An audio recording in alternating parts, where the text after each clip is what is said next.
Est-ce que je suis... OK, voilà. Je pense que là, vous me voyez peut-être. OK. Ouais.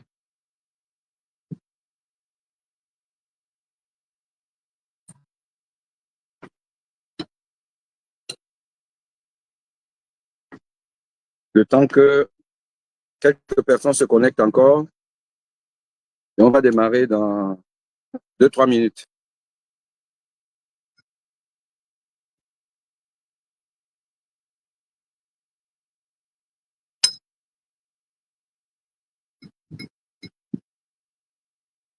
On va parler du peuple Sawa,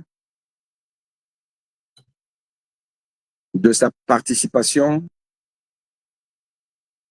à l'effort national pour passer à une république plus saine, plus démocratique, où le vivre ensemble est une réalité. Quelle est la partition du peuple Sawa dans cet élan, cet effort qui vise à sauver le Cameroun, qui vise à sauver le Cameroun qui est en perdition. Un Cameroun qui n'a rien à voir avec ce qui a été légué au président Paul Biya il y a 43 ans. Dans l'histoire du Cameroun, de la marche du Cameroun vers une prospérité, qu'est-ce que les Sawa ont comme héritage? Et qu'est-ce qu'ils veulent léguer à ceux qui viendront après, nos enfants? Quel est le rôle de l'homme Sawa au regard des derniers événements et de la réception qu'a reçu le représentant du chef de l'État, qui en réalité est le chef de l'État de facto, M. Ngongo? Quel a été le rôle des chefs Sawa dans la consolidation du pouvoir de M. Paul Biya? Quel regard des Sawa sur leur participation dans la gestion des affaires publiques, des affaires de l'État? Nous parlons de ça à bâton rompu. Restez à l'écoute.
Un instant.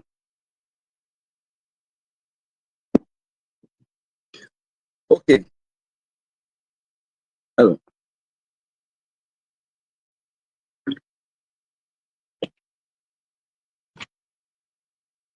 le Cameroun est à la croisée des chemins. Le Cameroun se prépare à organiser une élection présidentielle en octobre 2025, où le parti au pouvoir, le RDPC, qui est en poste depuis aujourd'hui 43 ans, essaye de repartir aux affaires pour cette année supplémentaire, avec un bilan que nous connaissons, que tout le monde connaît, que tous les Camerounais connaissent et que le monde entier connaît. C'est-à-dire un bilan où un peuple qui a toutes les richesses du monde manque d'eau, manque d'énergie, manque d'électricité, avec les mers, les barrages que regorge le Cameroun. Manque de routes, manque de nourriture, car il y a des régions où les gens sont affamés.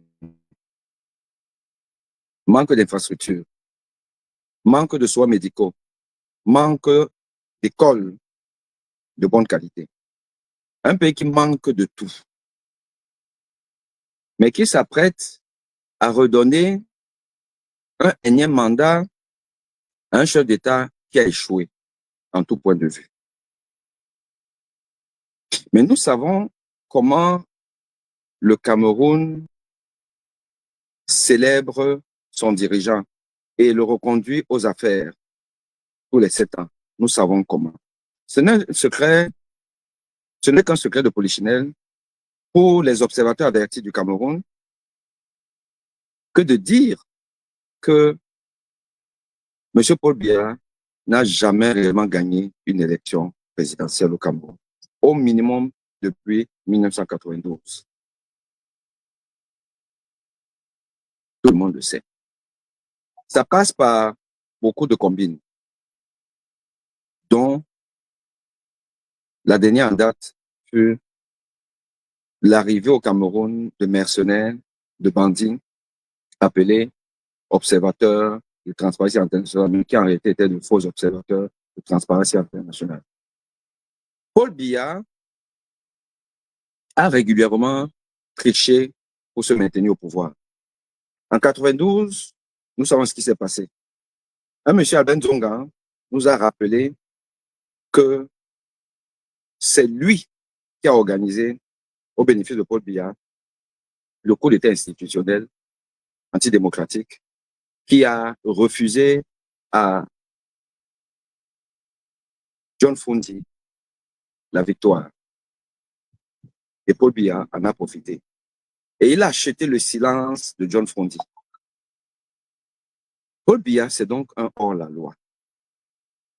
Nous le savons tous. Nous savons que Paul Biya, c'est un monsieur qui arrive au pouvoir par effraction, pas par mérite.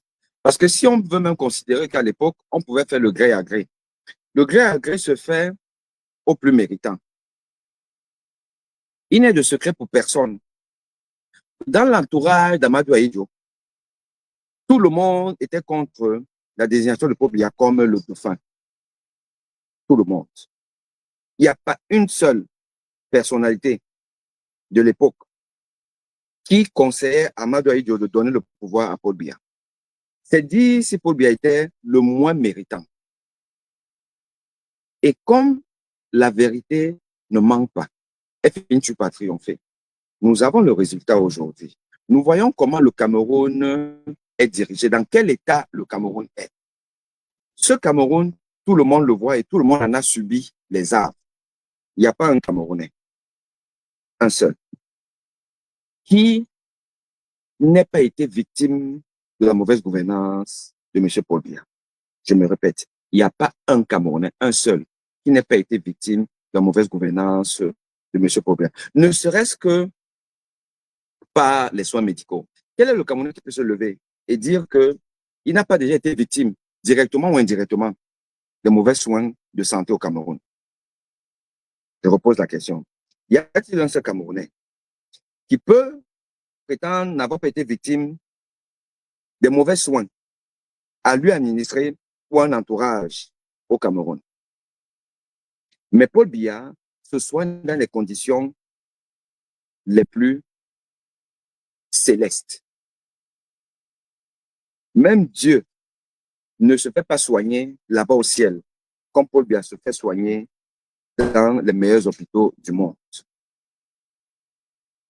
Les membres du gouvernement de Paul Biya et leurs familles se font soigner à coût de milliards de francs CFA dans les meilleurs hôpitaux du monde avec l'argent du contribuable,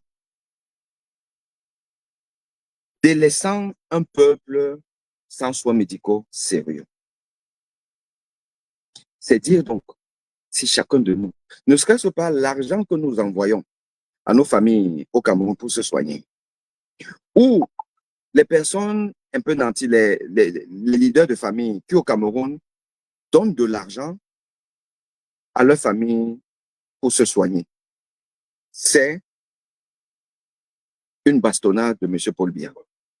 Car le Cameroun devrait être dans une situation aujourd'hui.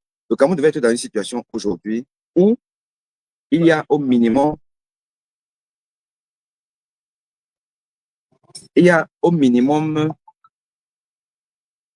la couverture médicale universelle.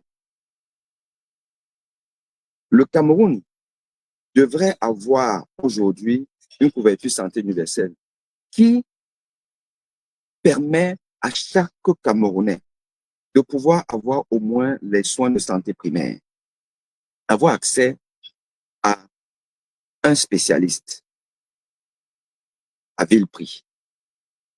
Ce qui est mis en place en Côte d'Ivoire, la CMU, couverture médicale universelle, le Cameroun devrait avoir ça depuis longtemps. Chaque Camerounais qui cotise 1000 francs par mois, 1000 francs par mois, devrait pouvoir voir un spécialiste dans un centre hospitalo-universitaire, CHU. C'est-à-dire que vraiment le top du top, en payant uniquement peut-être 30% de la consultation, ou même 50% de la consultation pour voir un spécialiste, c'est déjà beaucoup. Et avoir des bilans biologiques, par exemple, à raison de 30% de participation, contre 70% pris en charge par la cagnotte globale qu'on appelle la CMU. Ce n'est pas compliqué à mettre en place. Les Rwandais l'ont fait, les Ivoiriens l'ont fait, d'autres pays l'ont. Le Cameroun devrait avoir ça. Le Cameroun n'a pas ça. Pourquoi? Parce que les dirigeants camerounais préfèrent maintenir un peuple dans la précarité, dans la vulnérabilité. C'est comme ça qu'on...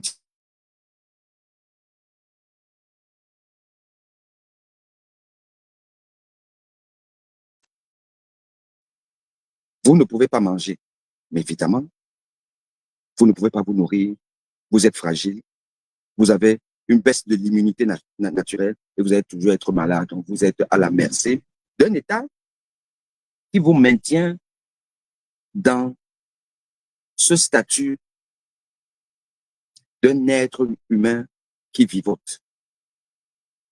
Et de temps en temps, vous bénéficiez de la magnanimité de ceux qui ont la cagnotte, qui peuvent vous envoyer dans des évacuations sanitaires en Occident. On a par exemple entendu dire que l'un des plus proches collaborateurs de M. Paul Biya, son fidèle des fidèles, compagnon de lutte, qui est dans tous les bons et les mauvais coups de Paul Biya, qui est le boutiquier de toute une région qu'on appelle la région Sawa, le peuple Sawa. Celui par qui il faut passer pour avoir quelques strapontins.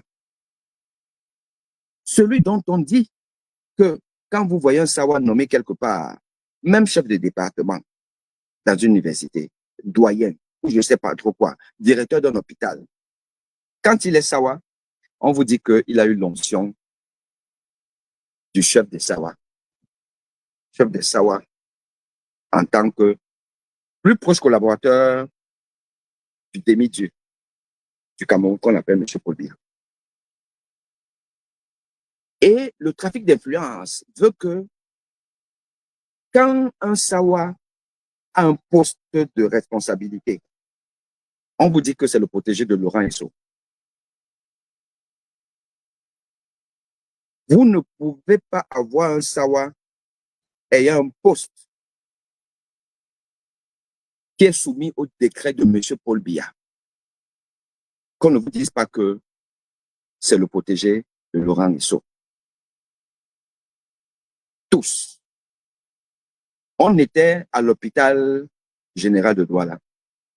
Nous, ce qu'on savait, c'est que feu le docteur Bellet, DG de l'hôpital général, qui a mis peut-être 15 ans là-bas, si ce n'est plus, que c'était le protégé de Laurent Esso. À l'hôpital à Quintini, le docteur Tonnet, on vous dit protégé de Laurent Esso. À la faculté de médecine de Douala, l'ancien doyen, monsieur Mouele Sonnet, celui-là qui normalement doit être en prison parce que il a eu mon macabo. Comme j'ai dénoncé sa tricherie, il m'a suspendu des cours avec interdiction d'accès à la faculté. Deux décisions qui sont une usurpation de compétences. Car l'interdiction d'accès au campus à un enseignant, c'est du ressort du recteur, qui est le chef de la police universitaire, et non d'un doyen. Interdiction de dispenser des cours, donc suspension. Si c'est une suspension provisoire, c'est le ministre de l'enseignement supérieur, après un conseil de discipline. Si c'est une suspension définitive de radiation, c'est le chef de l'État, après conseil de discipline et recommandation du ministre de l'enseignement supérieur. Voilà donc un doyen. Moi, les sonnets, savoir comme moi, qui était le pire des doyens de la faculté de médecine de Douala, un tricheur qui avait échoué au CAMES. Je vous ai déjà dit ça. Ce monsieur a échoué au CAMES. Et son incompétence, il a mené ça à la faculté. Et comme moi, je ne suis pas dans vos choses-là, vous allez me dire n'importe quoi. Moi, Aimé Boni, je ne suis pas dans vos choses-là. J'estime que je me suis donné les moyens pour être un homme qui peut rentrer dans la compétition mondiale de compétences et dans mon domaine. J'ai fait des sacrifices dans ma vie. Pendant que les gens s'amusaient à vouloir les bonnes bourses et tout, j'ai accepté la bourse pour aller en Russie. Les postes de l'Union soviétique. On se moquait de moi. Et vous, quand aujourd'hui, oh, c'est un russe, oh, la formation russe et tout. Mais les Russes ont un vaccin de la Covid. Hein. La Russie a sorti son vaccin de la Covid Sputnik. Là où tous les Européens mélangés, les Européens n'ont pas pu. On sait qu'aujourd'hui, l'Union européenne ne vaut rien. Le monde est aujourd'hui dirigé par les États-Unis de Trump et les BRICS à la tête desquels la Russie de Poutine. C'est ça qui est, ça vous a dit n'importe quoi. Et donc, je suis fier d'être un Russe, entre guillemets. Juste un instant.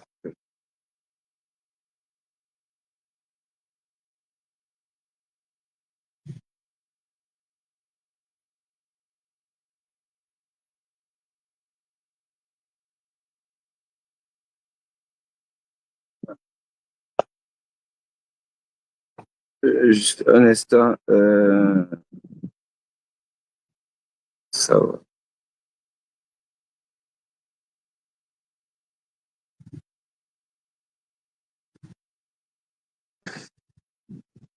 Donc,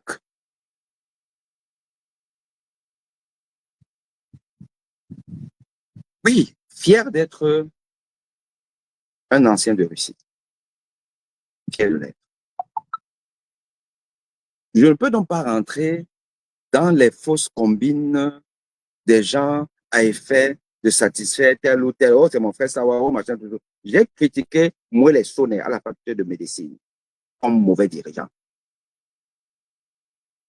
Il triche, il faisait des trucs, mais il ne faisait qu'être maintenu. Et d'ailleurs, être promu. Puisqu'il est passé de maître de conférence à professeur, comme ils appellent professeur titulaire, alors qu'il était en flagrant délit de tricherie, qui m'a amené à le dénoncer et à lui, à me sanctionner arbitrairement. C'est Famen Dongo qui a dépêché un de ses collaborateurs pour venir tenir une réunion urgente à l'université de Douala pour demander à moi de faire sauter toutes ces fausses décisions-là. Et on lui a rappelé ses prérogatives et ce qui ne relève pas de ses prérogatives. Normalement, il devait subir une sanction administrative. Mais il a été promu. Alors qu'il n'a pas un dossier consistant scientifiquement parlant, il est passé professeur titulaire. Et après, on vous dit que non, parce que c'est le protégé de Laurent Esso. C'est le protégé de Laurent Esso. Au Cameroun, Paul Biya a organisé sa société pour que certaines élites maintiennent leurs ouailles à distance de toute contestation. Et chez les Sawa, Laura Esso, c'est son boulot. Et vous allez donc voir un peuple Sawa qui ne peut pas, à un moment donné, se dire que bon, c'est bon quand même, c'est bon, ça suffit. C'est un monsieur gentil et c'est un monsieur gentil.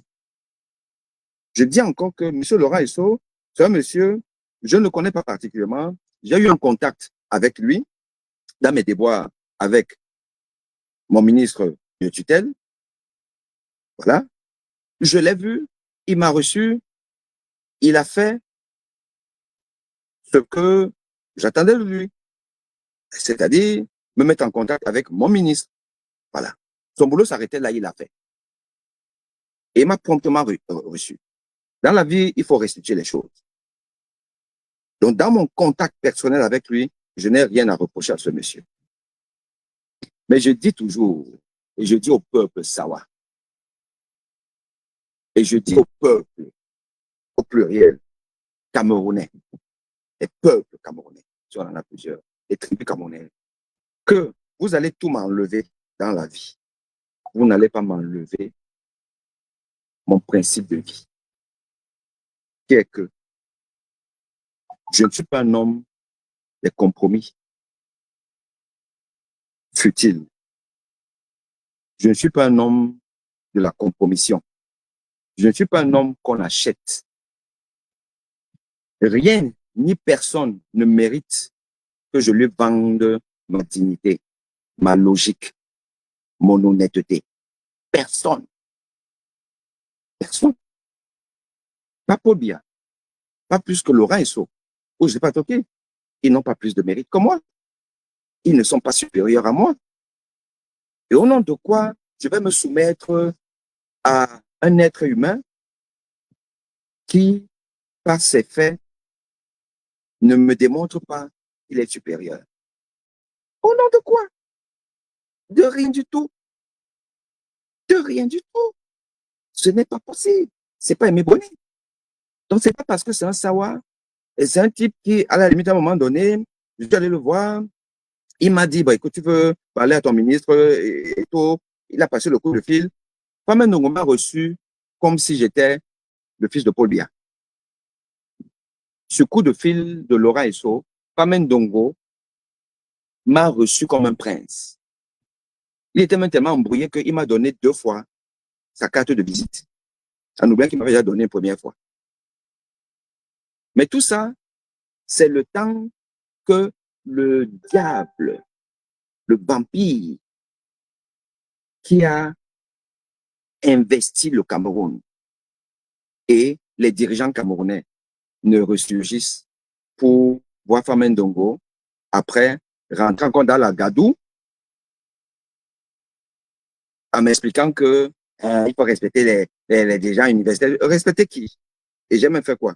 Le fait de dénoncer la saleté de l'université, de dénoncer les tricheries des doyens, la mafia des doyens, qui organisent des thèses avec certains de leurs, des enseignants là, qui sont complices avec eux.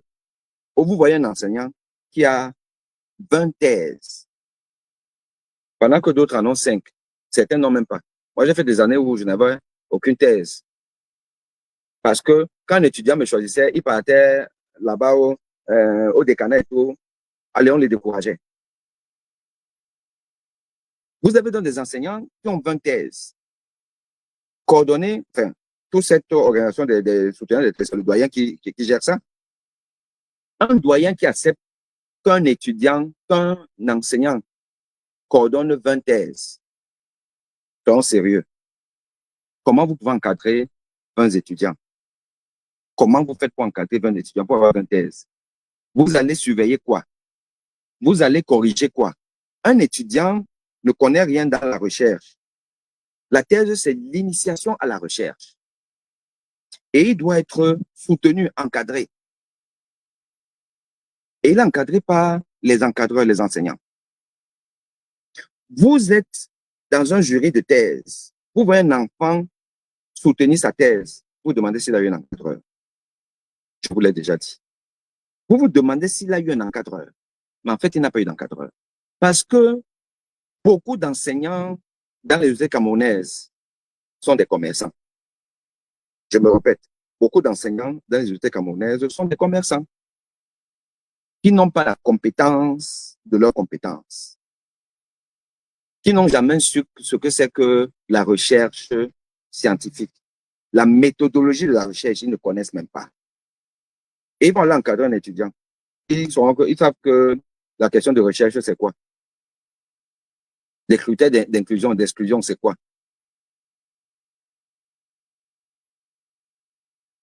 Le nombre de sujets inclus dans une étude, c'est quoi? Quelles statistiques appropriées il faut utiliser? C'est quoi? Ça. Mais ils ont pris les trucs. Donc, la soutenance de thèse, du moins à l'université de Douala, c'est la sorcellerie.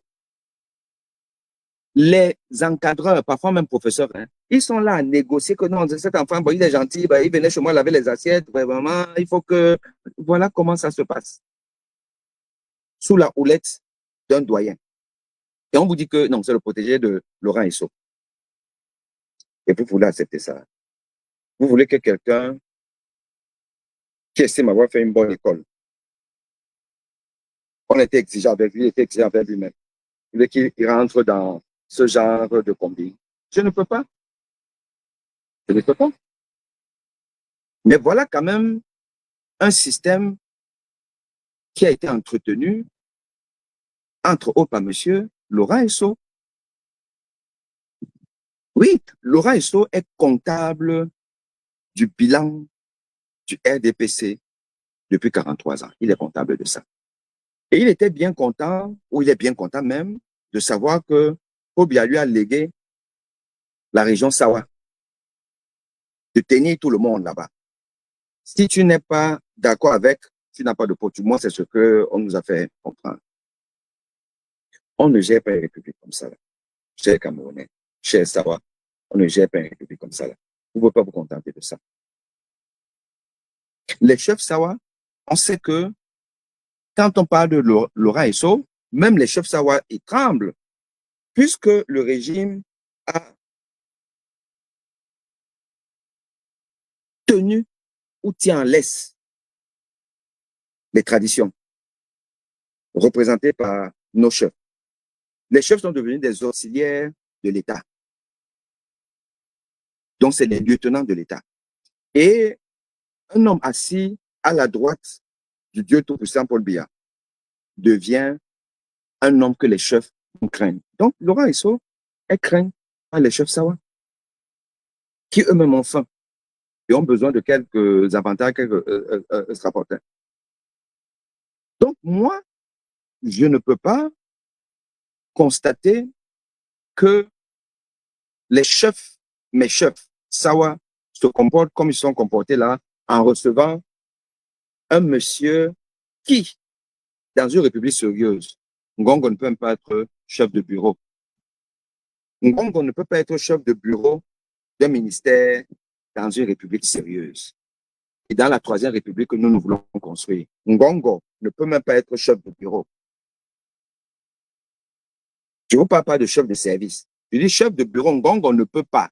Il n'a pas la carrure, il n'a pas la compétence, il n'a pas l'aura, il n'a rien pour être chef de bureau. Mais il est aujourd'hui le chef de l'État camerounais qui fait des tournées, qui est en campagne. Avec pour colistière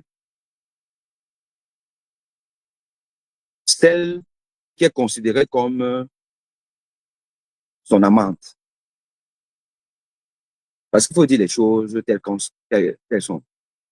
Aujourd'hui au Cameroun, on pense que Ngongo et Chantal Biya, ce n'est pas simplement une histoire du village.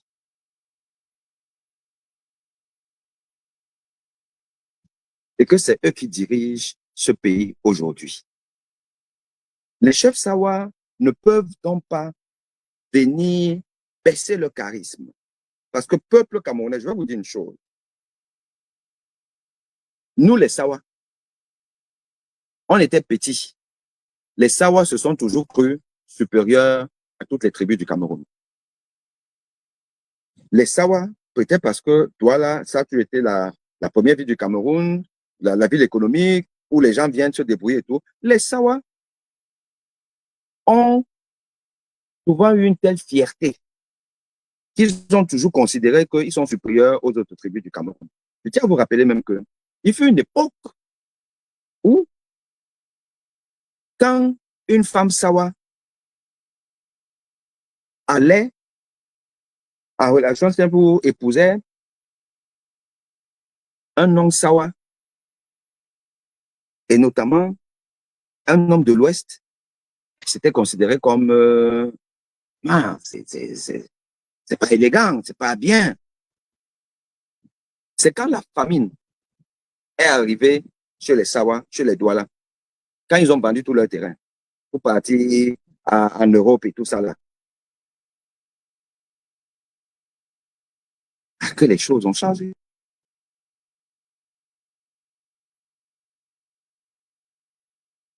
Je crois savoir qu'à l'Ouest, vous avez une tribu qu'on appelle les Bangaté. Ben, je savais que je n'invente rien. Moi, je n'invente rien. Au Cameroun, on dirait que les Bangaté, c'est les Sawa de l'Ouest. Qu'est-ce que ça veut dire? Ce genre même de considération que je trouve euh, désobligeant, dévalorisant. Les Sawa de l'Ouest, ça veut dire quoi? Donc, ça veut dire que dans le subconscient même des Camerounais, c'est que les Sawa, c'était la tribu au-dessus. Ce qui est un faux truc, qui est un faux débat. Les gens bien, il y en a dans toutes les tribus. Les gens pas bien, il y en a dans toutes les tribus. Les gens débrouillards, il y en a dans toutes les tribus.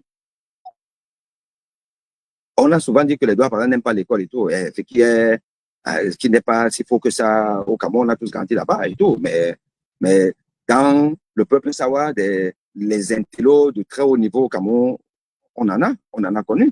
Donc, ce qu'on dit, c'est des clichés. Mais ces clichés-là, il faut parfois même donc les justifier ou les mériter. Le peuple Sawa a toujours considéré qu'il est un peuple fier, qui ne rentre pas dans les choses, le vol, les machins, trucs, les saletés et tout. Mais quand on est fier, il faut être fier en refusant même cette absurdité qui veut que, alors que le Cameroun a les deux genoux à terre, le Cameroun va mal, va très mal.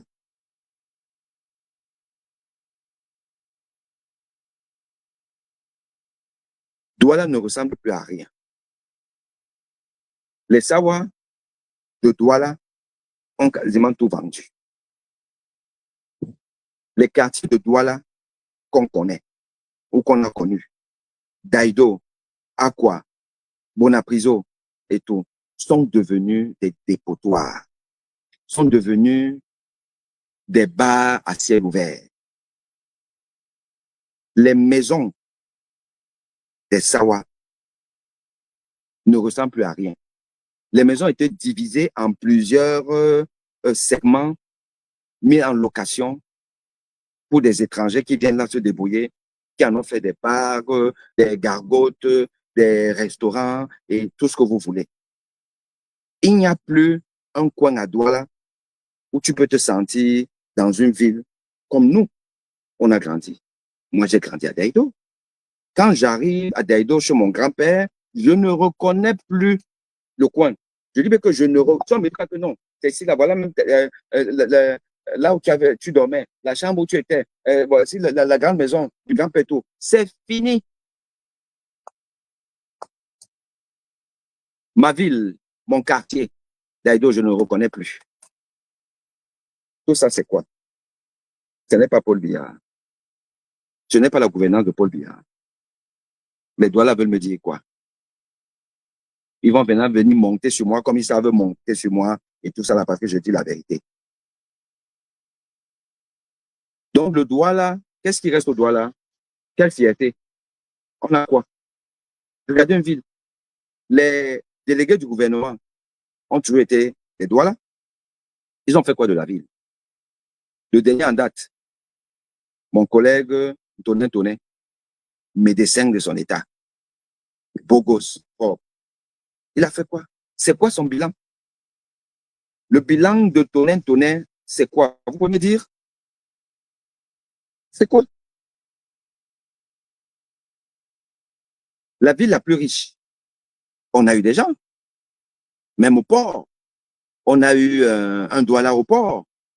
C'est ça qu'il est en fuite. Il n'est pas en fuite. Pour quelle raison, je ne sais pas. Il y a eu toutes les opportunités. On n'a jamais rien fait. Mais un peuple fier. On est fier de quoi? Par rapport à quoi? Et là, nos chefs viennent encore nous démontrer que ce sont des affamés. Aucune fierté. Douala, l'homme Douala tel que nous, on nous a inculqué quand on était petit, que l'homme Douala est fier, ne peut pas aller se prosterner devant un gongo. Soyons sérieux. Pas devant Gongo. Gongo, c'est un villageois. Gongo, c'est un villageois qui ne doit sa propreté aujourd'hui qu'au fait que sa copine ou sa sœur ou sa machin truc, Chantal Bia, l'a amené à côté d'elle. Ils n'ont qu'un mérite. Il ne peut pas venir à Douala ou alors convoquer les chefs pour leur dire, ben, dites que vous soutenez Paul Biya. Mais c'est quelle malédiction ça? Oui, dans la vie, chaque peuple, chaque tribu a son rôle pour le maintien du vivre ensemble, la consolidation, la dynamique de progression économique. Chaque tribu dans un pays a son rôle. On va dire ce qu'on va dire. Les Bamileke, c'est les hommes d'affaires. Ils savent chercher l'argent. Ils savent créer des richesses. C'est les Juifs du Cameroun, les Bamileke.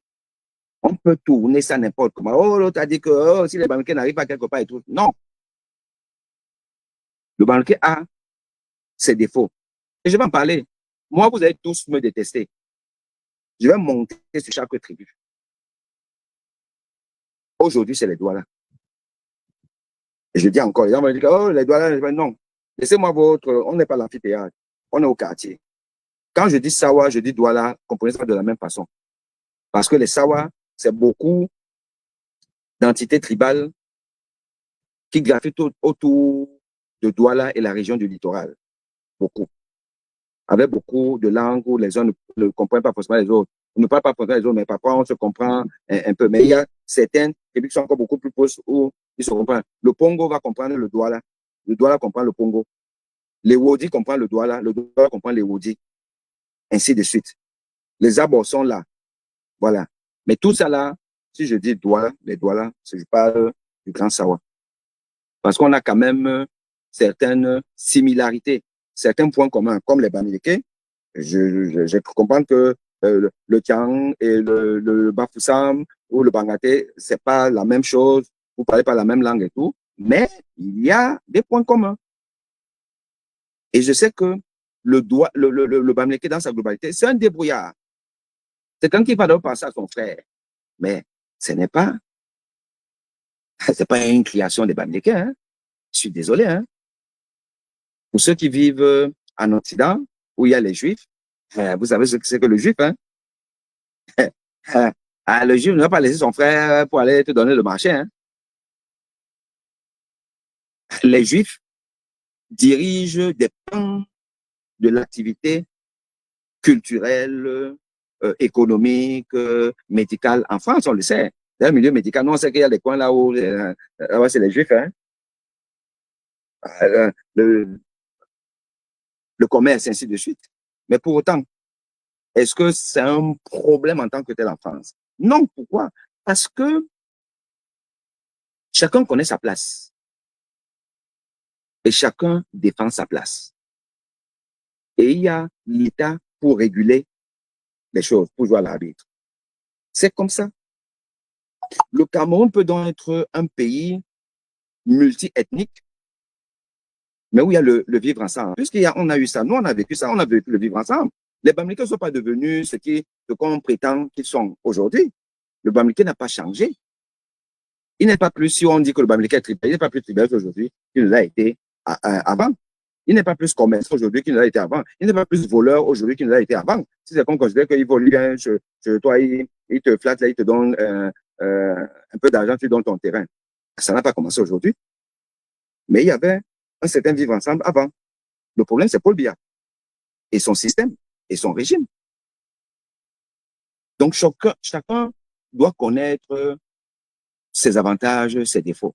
Ça ne sert à rien de crier, oh, non, vraiment, celui-là, quand il vient chez toi, il prend tous les terres, il prend à qui? Vous pensez qu'un Bamileke peut me prendre mon terrain? Hein? Sois un peu sérieux. Vous savez pas comment on m'appelle que je suis Bamileke? Qui vous a dit qu'un Bamileke est plus Bamileke que moi? Le Bamileke va passer par où pour abuser de moi? Il va faire comment? C'est pas possible. Quand il va venir là, je le lis à distance. Je dis que petit, reste là-bas où tu es là. Ça ne peut pas passer avec moi. Oui, Kadi Defosso a volé mon terrain. Kadi Defosso a volé mon terrain au village. Là où vous voyez que Kadi Defosso a son complexe KSA, c'est à Boumouama Bengue, non? Boumouama Bengue, c'est mon village.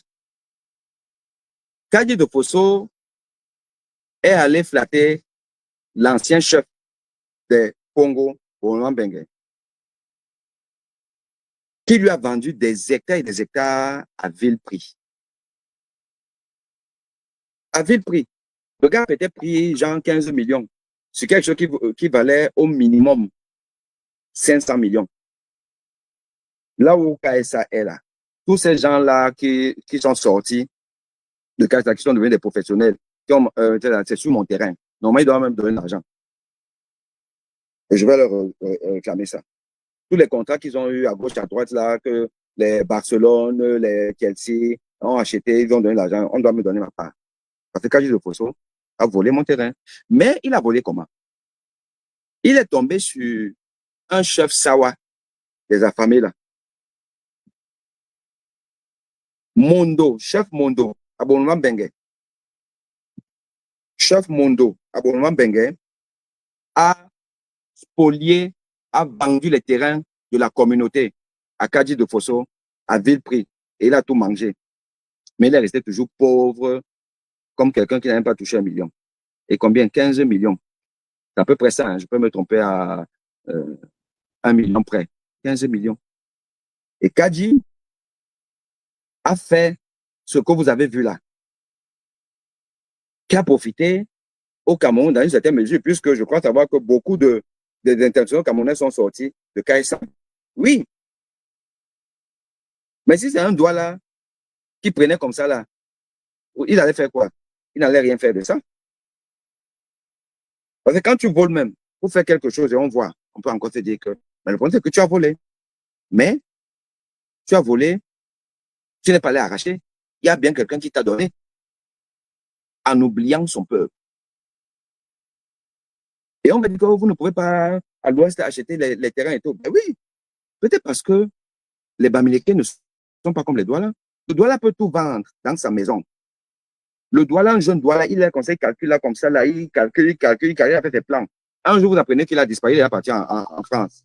Il a vendu tout dans sa propre maison. La maman commence à pleurer. Ouais, à Bombay, ouais, on a Bombay, ouais, il prend les chemins jusqu'à arriver à Paris. En ayant tout volé chez lui. C'est ça le savoir aussi. Et il faut connaître ça. Il faut savoir ça. La fierté du Douala, ce n'est pas pour progresser, pour être en communauté et progresser ensemble et tout. Parce que d'ailleurs, quand tu as un Douala qui est un peu réussi, tu es une élite, tu es quelque part, sache que tes premiers ennemis, c'est tes frères. L'ennemi du Douala, c'est le Douala. Après, les Bamileke, ils sont quelque part, tout le monde arrive. Oui, le Douala, quand un Douala est directeur quelque part, ses détails particuliers, son nombre de confiance, c'est un Bamileke. Pourquoi? Parce que le Bamileke qui prend là, il sait que hey, c'est ici que je mange.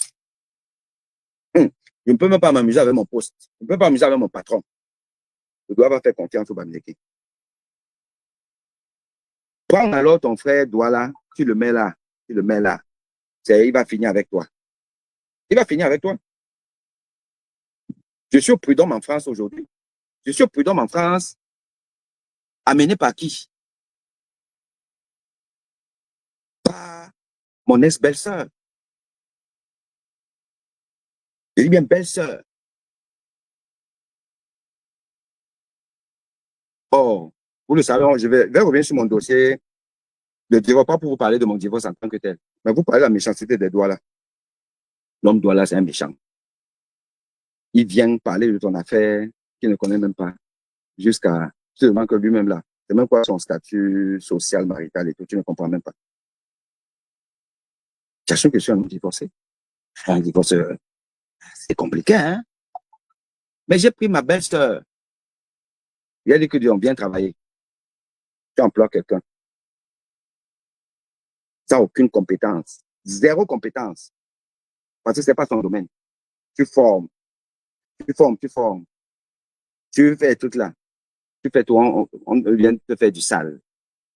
Je ne rentre pas dans les détails parce que l'affaire prud'homme, donc je vais répondre là-bas.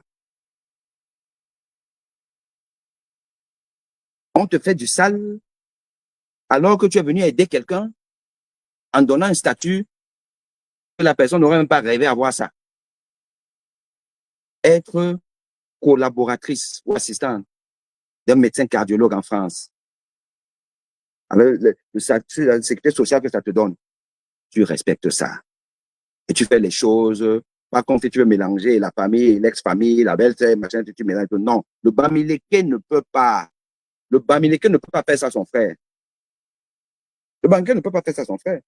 Mais le Douala va te faire ça. Et on m'avait dit, tu prends qui? Non, non, on s'entend bien. C'est pas parce que, voilà, c'est le. On s'est toujours bien entendu. C'est machin, on dit que mon frère, laisse les affaires là. Ça m'a rattrapé. Moi, je pouvais savoir que je vais me retrouver au prud'homme un jour.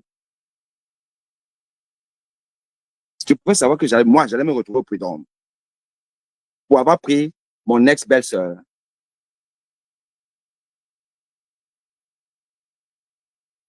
dans une histoire où c'est souvent la magie. Vous avez vu, non? Vous avez vu sur les réseaux sociaux. Le gars qui a volé mon argent en complicité avec une petite qui ont volé mon argent. 29 000 euros. Les gars qui ont volé mon argent. Les gars qui ont versé mes choses sur les réseaux sociaux. Oh, il a RSA. Oh, il ne peut pas nourrir ses enfants. Oh, il a RSA. Moi, mais bon, je ne veux pas nourrir mes enfants. Et ça, c'est les doigts là. Les doigts sont baissés là dehors. Mon nom est sucré dans la bouche des doigts là. Les gars qui n'ont même pas mangé. Les gars qui n'ont même pas mangé. Ils parlent de moi. Le gars qui verse mes trucs dehors là, qui a volé mon argent, j'ai failli l'amener en prison parce que je lui avais prêté ma voiture. Et c'est toi des doigts là, le Bamileke ne fait pas ça à son frère. Je lui ai prêté ma voiture. Le gars s'est pris les contraventions. Il faisait que prendre les contraventions. Il garait n'importe où. Il faisait que prendre les contraventions. Il ne payait pas. Les choses ne faisaient qu'arriver chez moi. Je lui demande que mes gars, c'est comment et tout ça. Il fait, il jongle, il jongle, il jongle. J'ai déjà une facture, peut-être de 2000 euros à payer. Et le gars ne paye pas. J'ai été obligé de l'amener au commissariat pour qu'il se résolve à payer les factures des contraventions qui se chopaient avec ma voiture. Aujourd'hui, il vient m'insulter sur les réseaux sociaux. Ils sont contents parce que on m'a volé de l'argent. Les SAO sont contents. Ben, c'est même bien fait, ils bavardent beaucoup. Quelqu'un, tu es victime d'une infraction pénale. Les gens sont contents. C'est le Douala qui fait ça. Le Douala n'aime pas son frère. Et quand son frère a un peu réussi, mais c'est la magie. C'est la magie. Je me retrouve aujourd'hui au prud'homme pour avoir voulu aider une ex-belle-sœur. On va aller là. Donc, les Douala sont très forts pour dire que, oh, les Bamileke, oh, ils sont venus chez nous, oh, ils ont tout pris. Ils ont pris comment? C'est pas vous qui avez vendu. Ils ont pris comment?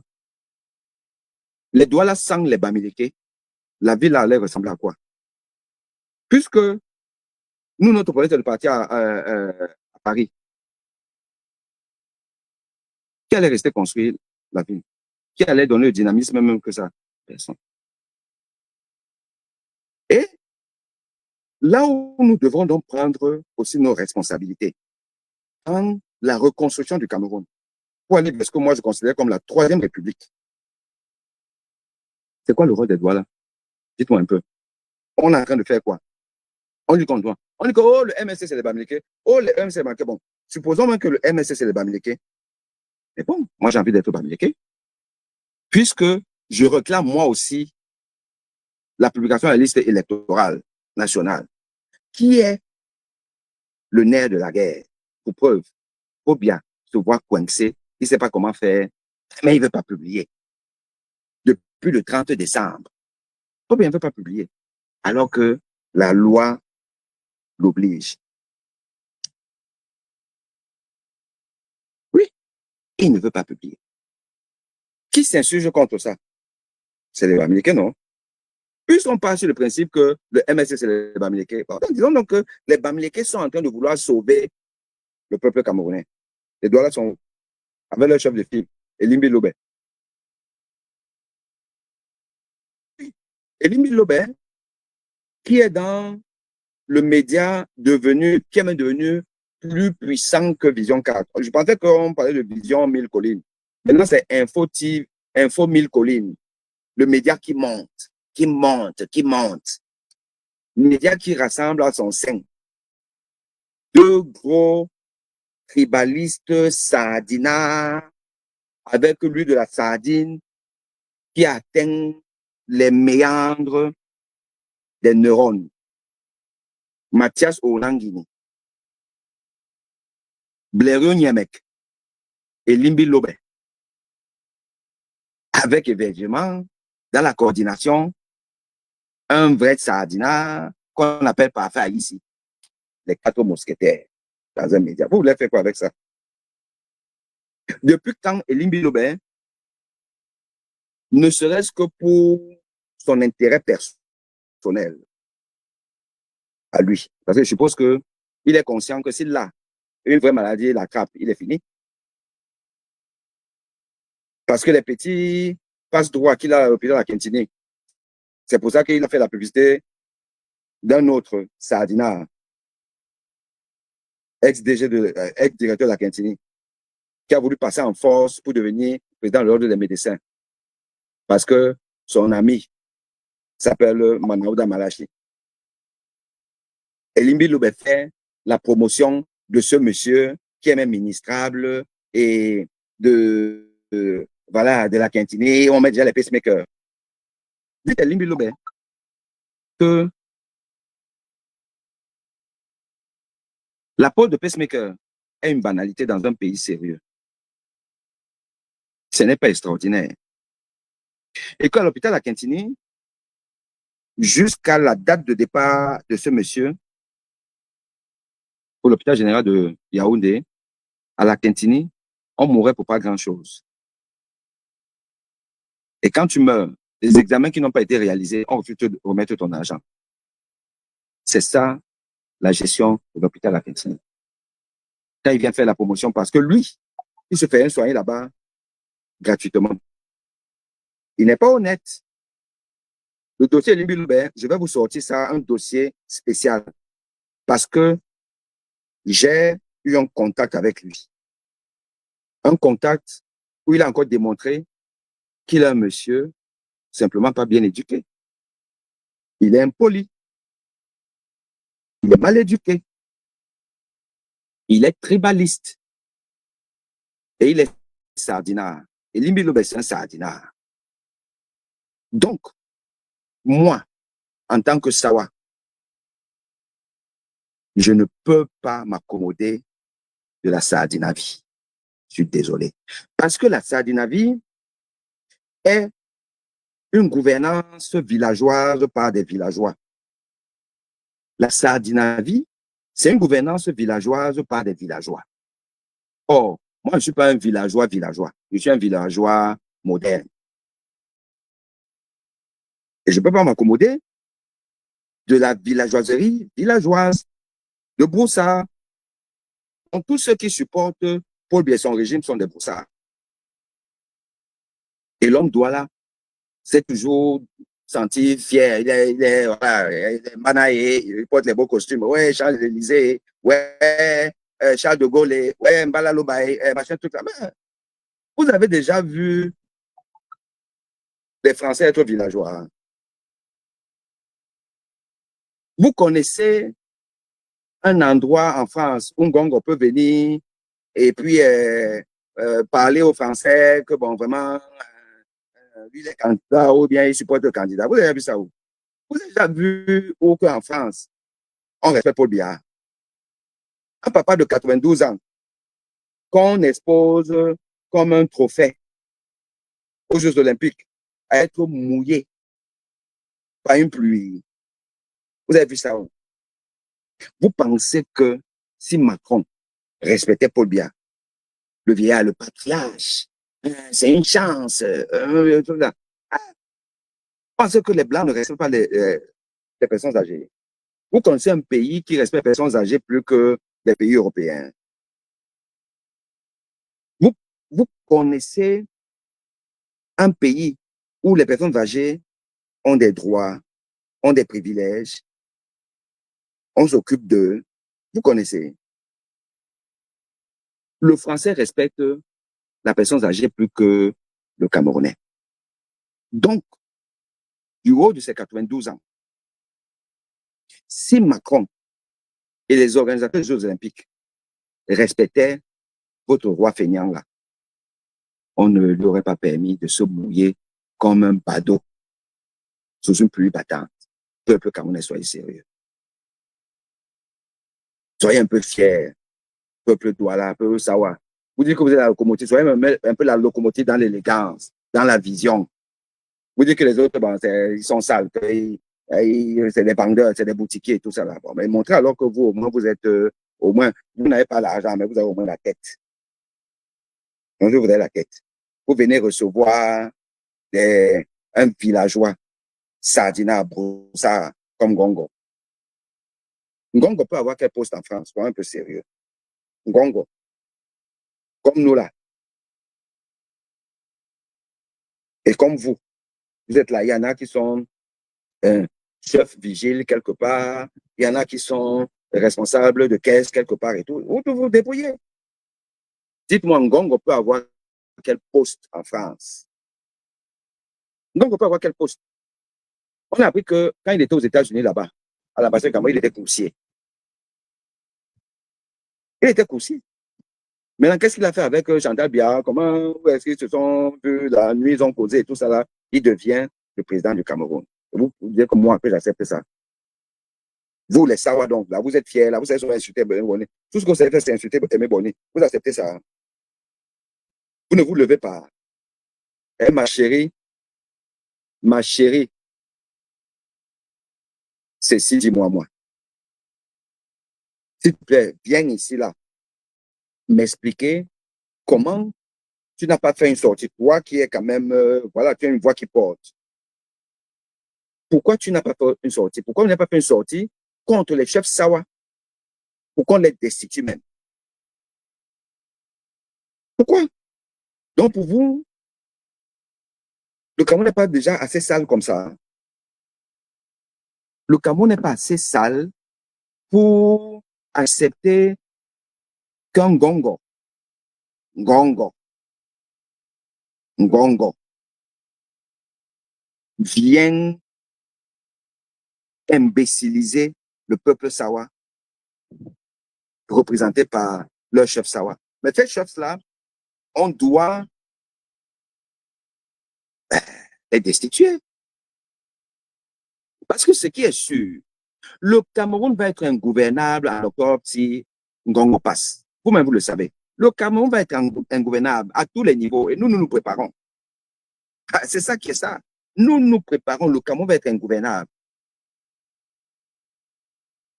Dans ce cas, c'est tout le monde qui va perdre. Donc, vous ne pouvez donc pas venir là, vous accepter l'inacceptable et que vous pensez que les Mébonais vont c'était ça là, avant de dire que machin. Non, non, non, je suis désolé. Je suis désolé. Hein. Euh, le Cameroun, c'est mon pays. Le peuple Sawa, c'est mon peuple. C'est mon peuple. Je ne peux pas accepter que mon peuple rentre dans la gadou. Le peuple Sawa ne peut pas être villageois. Brossard, peignant, roublard, méchant, jouisseur. Non, non, non, moi, je ne peux pas accepter ça. Voilà, là-bas, vous ne tapotez pas. On va arrêter le live sur TikTok.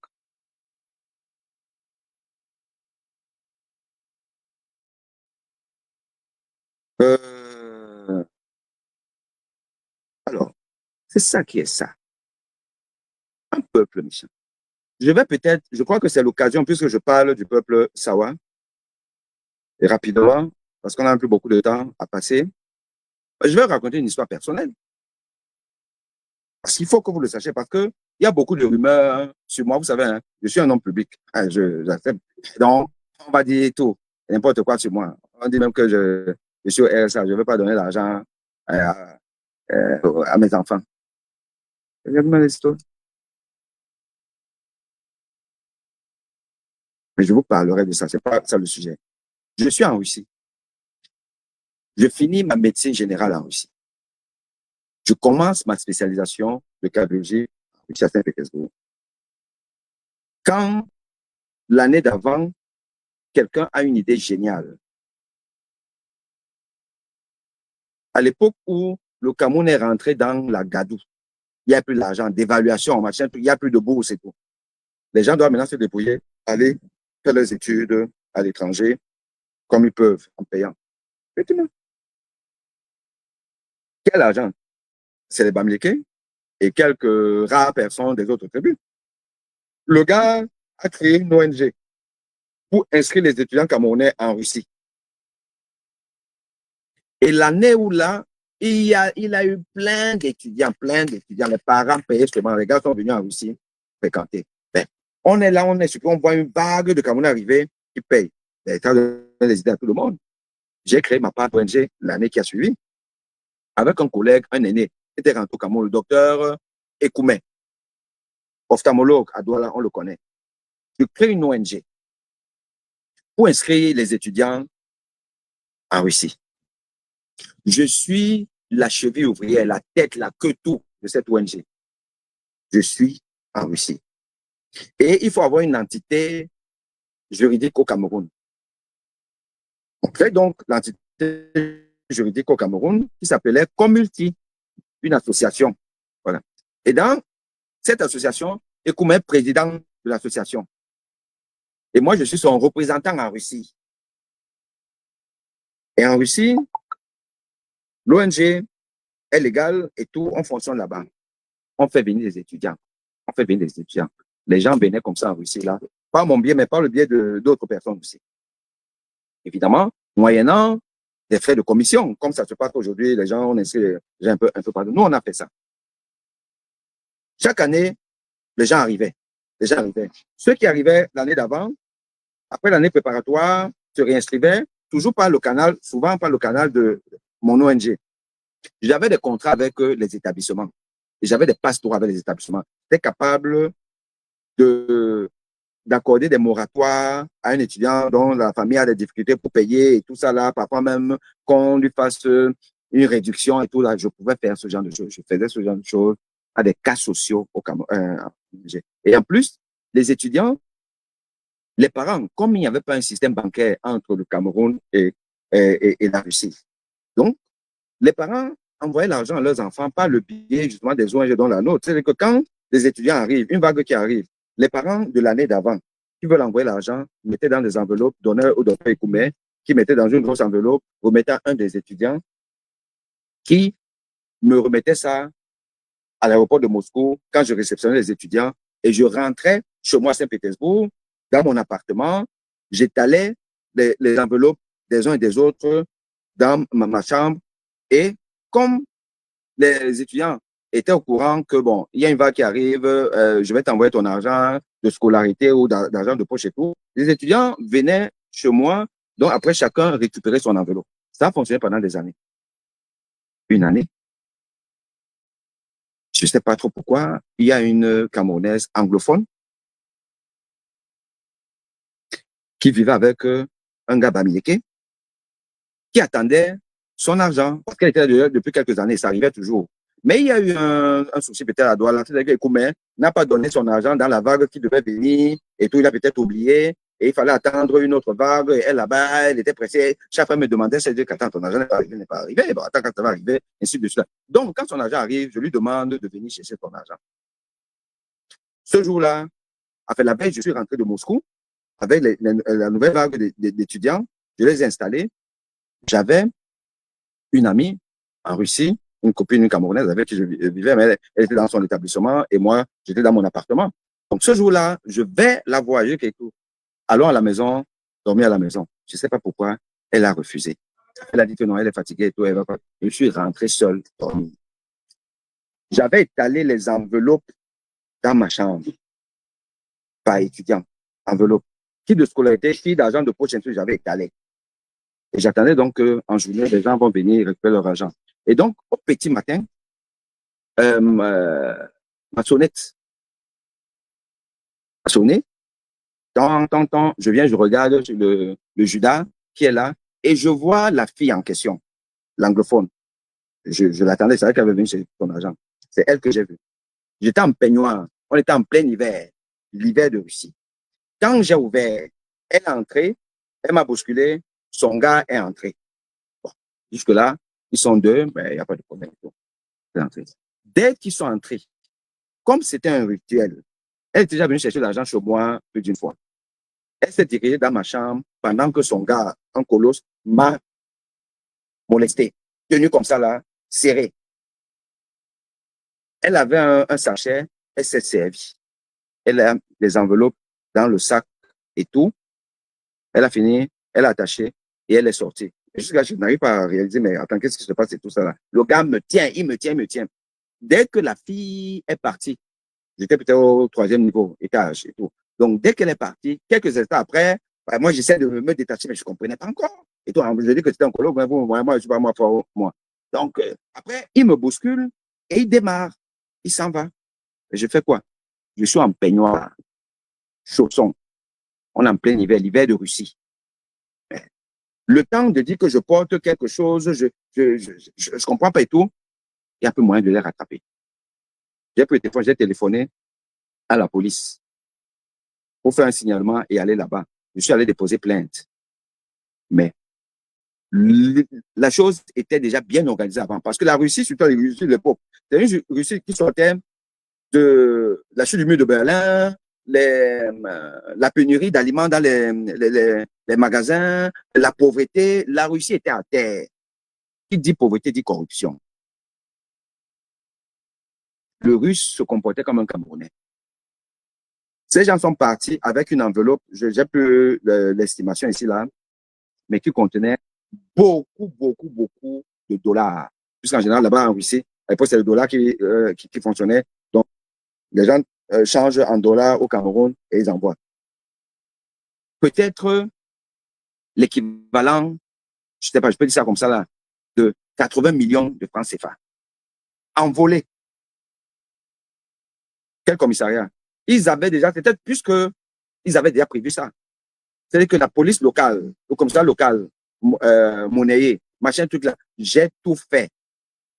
J'ai tout fait. Plus j'avançais, plus je comprenais que l'affaire s'y est compliquée. Or, il y avait l'argent de scolarité des étudiants, il y avait ceci, il y avait cela. Les étudiants qui sont venus avec moi, pour lesquels je devais, moi, payer l'inscription. Et les étudiants des années supérieures qui devaient eux-mêmes payer leur scolarité. Mais, donc, cette affaire est devenue telle que moi, n'ayant pas l'argent pour payer, je suis allé négocier avec les établissements en leur expliquant la situation, attendre que peut-être que la police va faire quelque chose, ainsi de suite, là. Rien. Au niveau du Cameroun, Ekoumé, nous sommes une entreprise. On a perdu de l'argent. On ne fonctionnait pas par la banque. C'était quand même un système un peu système D. Mais tout ça pour aider les Camerounais. Pour aider les Camerounais.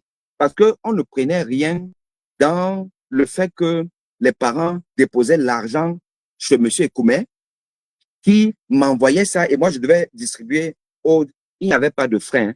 Là, c'était, on va dire, les services aux clients. Parce que ils sont passés par nous l'année d'avant, il y a 2 ans, il y a 3 ans et tout. Voilà, c'était comme ça. Et donc, les, au niveau du Cameroun, ça commence à coincer. Je dis, mais bon, on fait comment? Bon, là, il faut qu'on puisse l'exploiter. Parce que les établissements qui avaient accepté des moratoires, à un moment donné, ils ont quand même besoin de leur argent et ils commencent à rappeler aux étudiants parce que les gens leur disent, non, non, l'affaire est sous contrôle. Je gère avec les établissements. Mais à un moment donné, les établissements disent aux étudiants, mais tu sais, ton ONG n'a pas encore payé ta scolarité, et ainsi de suite. Là. Ça commence à grogner. Les étudiants commencent à mettre la pression. Là-bas, il commence à faire le malin. Il réunit les parents d'étudiants pour dire que oh, le type là, il raconte des histoires, machin, il fait se défiler. Parce que moi, à un moment donné, je dis, mais bon, ok, ça fait peut-être 3 ans qu'on fonctionne. Ma commission, moi, du Cameroun, parce qu'on avait dit qu'on va faire 50%. 50-50. Lui, qu'est-ce avait 50, moi, mes 50. Mais je n'avais pas besoin de mes 50 parce que au niveau du Cameroun, de la Russie même, j'avais d'autres. Les gens qui se réinscrivaient et tout ça là, par mon biais, ça me revenait. Je dis, mais écoute, on est quand même une ONG. On fonctionne depuis quelques années. On a quand même une trésorerie. En attendant que la police et tout ça là, des questions pour régler le problème des gens. Et Koume fait le malin, il fait le malin. Pour que je comprenne après qu'en fait, Koume n'avait plus d'argent. Même à part d'argent, et Koume, il mangeait peut-être en se disant que bon, comme on fonctionne tous les ans, il aura le temps de me donner quand j'aurai besoin. Il n'y avait plus ça. J'étais coincé. Les étudiants ont commencé à mettre la pression. C'est là où je me rends compte, je vous parle de ça parce que je me mets dans l'histoire de Douala et tout ça. Que dans cette histoire-là, dans cet environnement de Russie, les Camerounais qui étaient en Russie avec moi, ils sont en train de m'écouter, qui viennent apporter un démenti. Vous vous rendez compte que ça chuchote, machin truc, que des gens qui sont proches à moi viennent me raconter ce qui se dit et tout. Je me rends compte qu'en fait, les Camerounais, c'est la fête dans le milieu camerounais. Oh, il est tombé. Oh, il est tombé. Allez, bon, je suis quand même pas un type. J'avais fini mes études de médecine générale,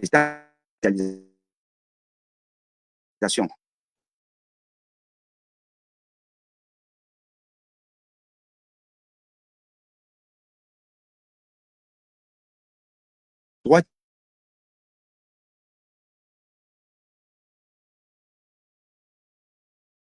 d'argent. Allez, le parent qui a l'argent, on me donne et tu vas en Russie. Donc, arrivé en Russie, pour faire la faculté de préparatoire, pour commencer la première année d'une fac de médecine ou de droit ou d'un truc là, des gens qui étaient mes égaux. Oh, moi, j'étais déjà médecin, j'étais en spécialisation. Donc, ça, c'est un facteur qu'il fallait compter. Bon, je papais quand même de l'argent, j'étais à l'aise, ça ne peut pas dire le contraire. Bon, j'étais un peu mignon. Donc, les petites qui arrivaient et tout, bon, tu te sers d'abord avant de voir. Bon, le gars, il n'a pas tes atouts. Donc, tout ça mélangé, c'était compliqué. Mais quand tout allait bien, je ne me rendais pas compte de ça parce que tout le monde était dans la pagonnerie. Tout le monde me respectait parce que j'étais capable de beaucoup de choses. De permettre à des étudiants, j'ai permis à quelques étudiants de faire toute une année sans payer. Mais ce n'est pas qu'on t'aime. Mais c'est que tu es utile. C'est tout. Donc, dans cette histoire-là, c'est là où je comprends qu'il y a des camps qui se sont formés. Je vous jure, peuple camerounais. Mon histoire, moi, je vous l'ai dit que je suis la Bible du Cameroun. Quel que soit le domaine que vous prendre, je peux vous raconter une histoire qui a traversé ma vie. Et là, vous comprenez que le peuple est foutu. Les Bamileke se sont réunis, ont uni leur solidarité en faveur de ma voleuse. Parce que son gars avec qui elle a fait le coup, c'était un Bamileke. Je dis encore que je parle. Il y a des Camerounais qui étaient en Russie. Ils m'écoutent. Il y avait des réunions dans les chambres de Bamileke. Ils fêtaient. Oh, le type est tombé. Oh, le type est tombé. Mais à la limite, pour moi, c'est pas ça qui est grave.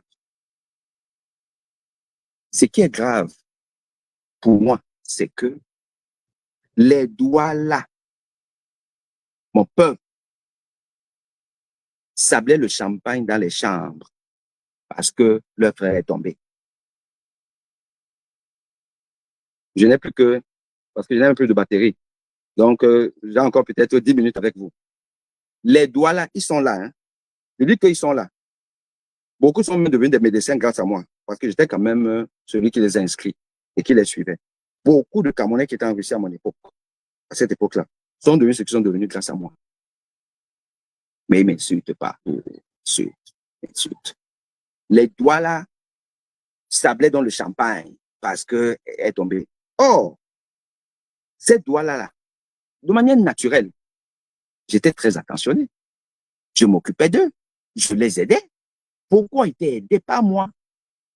Mais quand j'ai eu ce problème-là, où ils ont même conseillé, ces étudiants-là, ils ont arraché mon passeport, ils m'ont cassé un bras.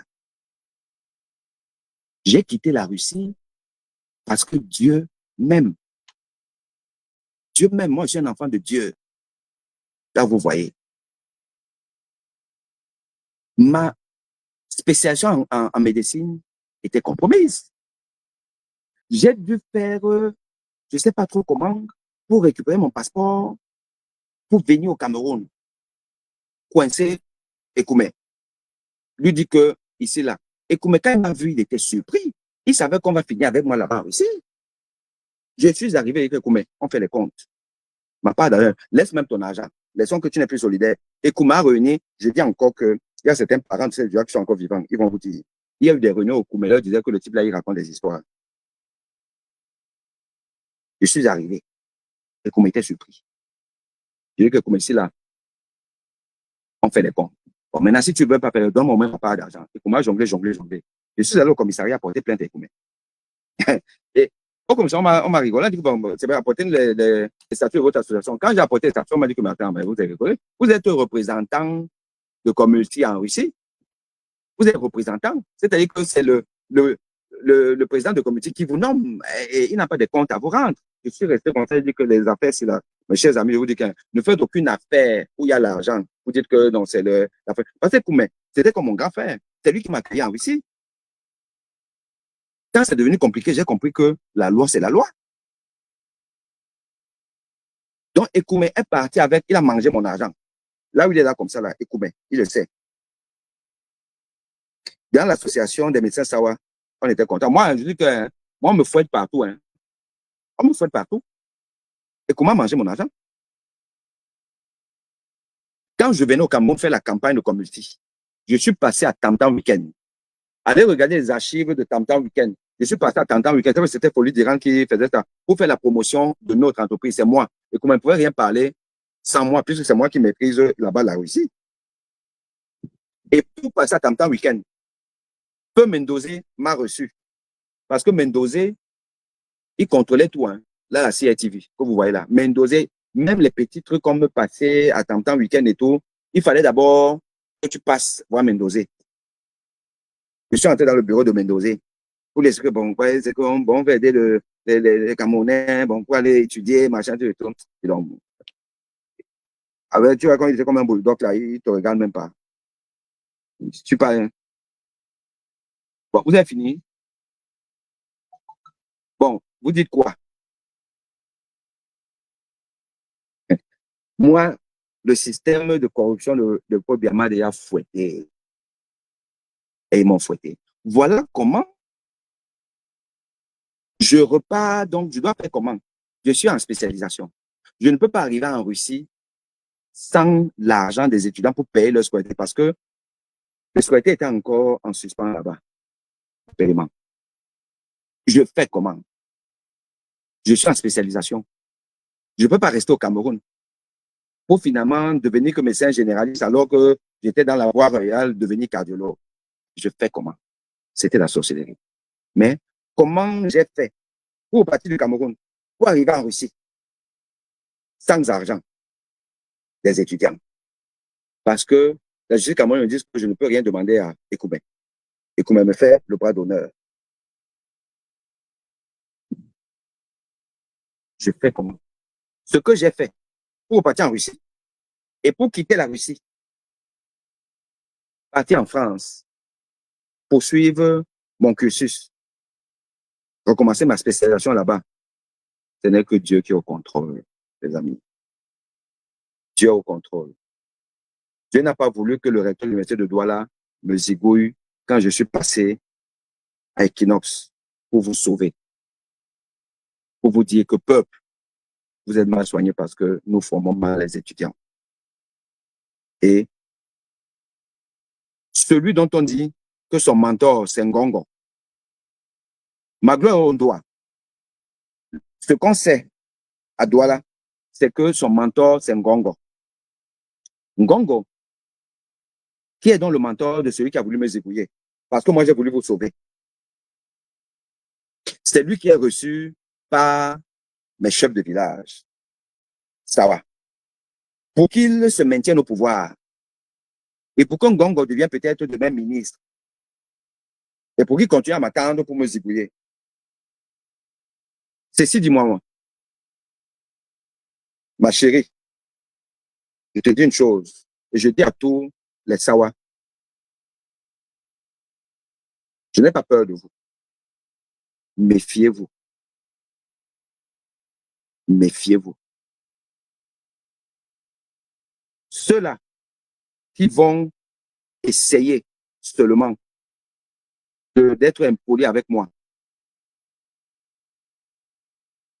vous saurez de quel bois je me chauffe. Et vous comprendrez qu'il y a des élus. Pas vos faux élus églisiens qui sont les enfants de Paul Biya. Il y a des élus. Parce que moi, je viens de vous raconter un pan de ma vie. Si Dieu voulait m'appeler, il m'aurait déjà appelé. Parce que je suis allé tellement loin avec ma plainte en Russie. Je dis bien loin. Chez le procureur, que ceci, que cela, pour que ça va s'éteindre là. Malheureusement, on a été là pour vous dire que je n'ai pas peur de vous. Malheureusement, ma batterie est à plat. Donc, le live s'arrête. Je suis désolé. Mais bon, c'est ce que je voulais vous dire. On va peut-être faire un relive demain ou après-demain pour continuer ça. Mais ça, c'est ce que je voulais vous dire. Je vous remercie d'avoir été là. Mais je vous dis, tenez bon. Le peuple Sawa fait partie du problème du Cameroun, comme beaucoup de peuples. Et moi, je suis là pour vous dénoncer. À très bientôt. Ça va s'éteindre là tout de suite.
Bon, je suis désolé, on a été, euh, ma connexion s'était arrêtée, et donc il fallait la relancer.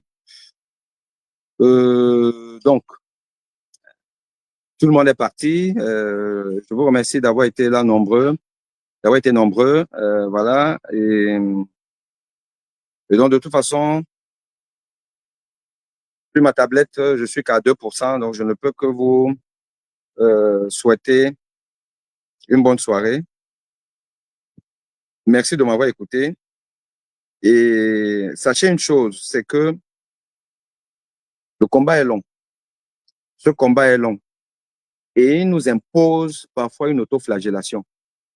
Nous sommes obligés de, de procéder à un dépassement de soi et d'ego pour aller puiser nos forces au plus profond de nos entrailles afin de lutter contre cette malchance qui nous poursuit depuis 43 ans. Ce n'est pas facile, ce ne sera pas facile, mais nous devons le faire. Et nous devons nous aimer suffisamment. Nous devons nous aimer suffisamment pour détester tous ceux et celles qui concourent à notre malheur.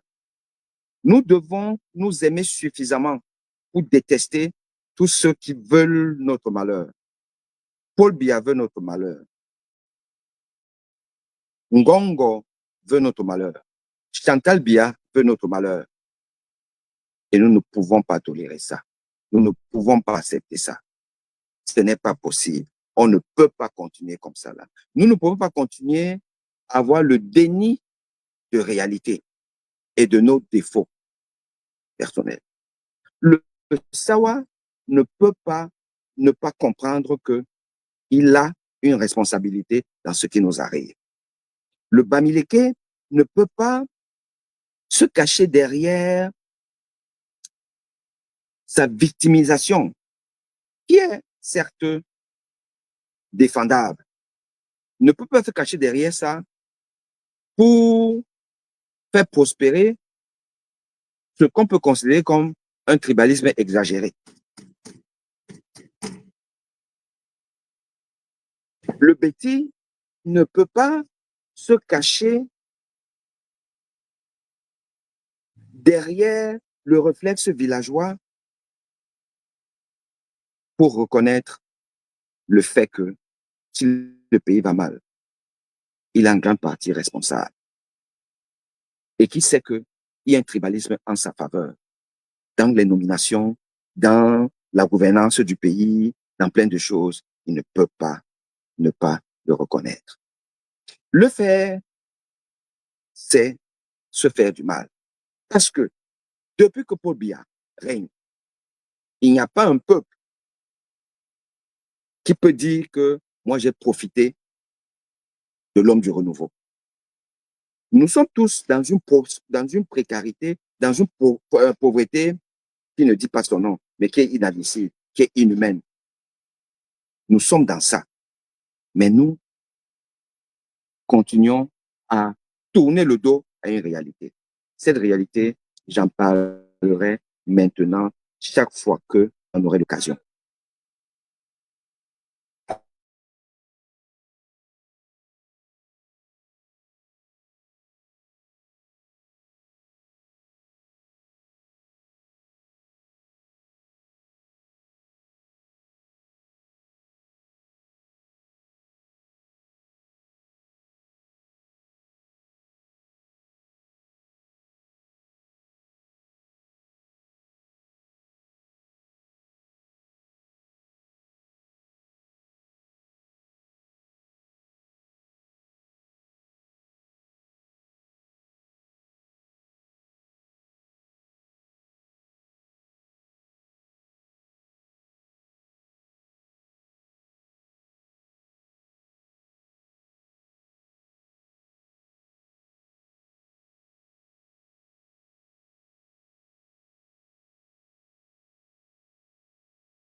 Bon, les gars, je suis désolé.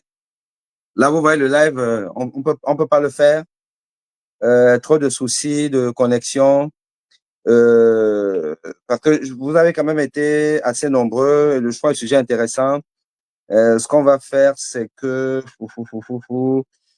demain, ça va être compliqué, mais jeudi, on fait un live. Jeudi, parce que demain, c'est mercredi, si je m'abuse. Jeudi, on fait un live. On va prendre du temps. On fait un live à partir de